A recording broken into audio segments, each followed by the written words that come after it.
हम सब ने कभी ना कभी एक रिलेशनशिप ब्रेकअप देखा है और उस पेन को महसूस किया है जो एक ब्रेकअप अपने साथ लेके आता है।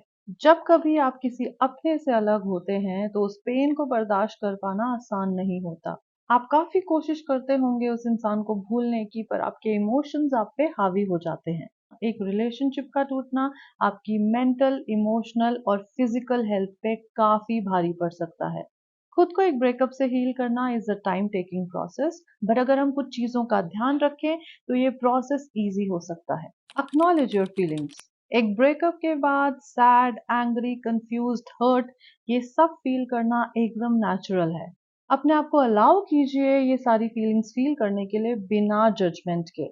अगर आप अपने इमोशन सप्रेस करेंगे तो आपकी हीलिंग डिले हो जाएगी। So don't rush the process. अपना पूरा टाइम लीजिए हील करने के लिए और बेटर फील करने के लिए। Stop all communications with your x. Relationship over होने के बाद अगर आप अपने एक्स से कम्युनिकेशन रखते हैं तो आप खुद की हीलिंग प्रोसेस को डिले कर रहे हैं। आफ्टर अ ब्रेकअप, टेम्पररीली ही सही, पर अपने आप को वो स्पेस दीजिए ताकि आप हील हो सकें। और इसके लिए I suggest cutting all contacts with your ex. Unfollow them on social media, delete their number, और कुछ टाइम के लिए उन लोगों को और ऐसी जगहों को अवॉइड कीजिए जहां पे आपको अपने एक्स के बारे में इंफॉर्मेशन मिल सके। आपके एक्स की जितनी भी चीजें आपके पास हैं एज रिमाइंडर्स, उन्हें हटाइए। अगर आपके एक्स ने आपको कुछ गिफ्ट्स दिए हैं, उन्हें हटाइए। कुछ फोटोग्राफ्स हैं जो आपके घर में या आपके फोन में स्टोर्ड हैं, डिलीट ऑल ऑफ देम। और अगर आपके एक्स की कुछ पर्सनल बिलोंगिंग्स आपके पास है तो उन्हें भी हटाइए। अगर आपको अपने एक्स की चीजें दिखती रहेंगी अपने आसपास तो आपकी हीलिंग डिले हो जाएगी। Accept that it's over. हम कई बार इस होप में रहते हैं कि शायद एक्स वापस आ जाए, शायद ये रिलेशनशिप दोबारा शुरू हो जाए या किसी तरीके से चीजें फिक्स हो जाएं। और जब तक हम इस होप में रहते हैं हम एक लिम्बो में फंसे रहते हैं और आगे मूव फॉरवर्ड नहीं कर पाते। कई बार हमें लगता है कि हमें क्लोजर नहीं मिला इसलिए हम आगे मूव नहीं कर पा रहे, बट द रियलिटी इज ये रिलेशनशिप ओवर हो गया है, यही एक क्लोजर है।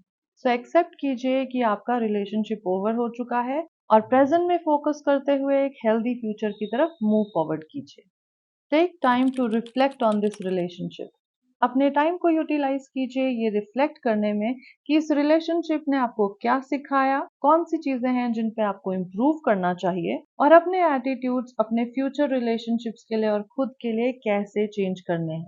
अगर आप इस रिलेशनशिप में खुद को प्रायोरिटाइज नहीं कर रहे थे या इमोशनली डिपेंडेंट थे तो इन सारे इंप्रूवमेंट एरियाज की एक लिस्ट बनाइए ताकि आप इन पे काम कर सकें। Surround yourself with healthy people. अगर इस रिलेशनशिप की वजह से आप अपने फ्रेंड से दूर हो गए हैं तो स्टार्ट रिकनेक्टिंग विद देम। बाहर निकलना शुरू कीजिए, अपने फ्रेंड से बात करना शुरू कीजिए। जब भी आप लो फील करें आपके पास ऐसे 2-3 लोग होने चाहिए जो आपको मदद कर सकें बेहतर फील कराने में। अपने आप को ऐसे लोगों से सराउंड कीजिए जो आपको एनकरेजमेंट और प्यार देते हैं इस चैलेंजिंग टाइम से निकलने के लिए। इस टाइम को यूज कीजिए खुद के साथ रिकनेक्ट करने के लिए। अपने आप को प्रायोरिटाइज करना शुरू कीजिए। वो सारा टाइम जो आपने इस रिलेशनशिप और इस इंसान को दिया वो खुद को देना शुरू कीजिए। जो चीजें आप इस रिलेशनशिप में नहीं कर पाए उन पे फोकस करना शुरू कीजिए। नए गोल सेट कीजिए, नई हॉबीज कल्टीवेट कीजिए। Go out and experience the world. And the most important tip, do not rush into a new relationship.